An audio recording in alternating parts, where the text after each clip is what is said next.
Hello my dears, നിങ്ങൾ നിങ്ങളുടെ കുഞ്ഞുങ്ങളെ രാവിലെയും വൈകുന്നേരവും പ്രാർത്ഥിക്കാൻ ശീലിപ്പിച്ചിട്ടുണ്ടോ? എന്താണ് പ്രാർത്ഥന? നമ്മൾ എന്തിനു വേണ്ടിയാണ് പ്രാർത്ഥിക്കുന്നത്? അതിന് പലർക്കും പല ഉത്തരങ്ങൾ കാണും.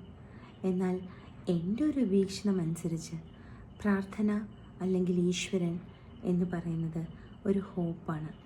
നമ്മുടെ മുന്നിൽ 10,000 വാതിലടഞ്ഞാലും ഒരു വാതിൽ നമുക്കായി തുറക്കുമെന്ന പ്രതീക്ഷ. അതാണ് ദൈവിക ചിന്ത അല്ലെങ്കിൽ ഈശ്വര വിശ്വാസം. അത് ഏത് മതത്തിൽപ്പെട്ടവരാകട്ടെ, ഏത് മതവിശ്വാസത്തിലായിക്കോട്ടെ, നിങ്ങളുടെ കുഞ്ഞുങ്ങളെ പ്രാർത്ഥനയുടെ ലോകത്തിലേക്ക് കൈപിടിച്ചു കൊണ്ടുവരിക.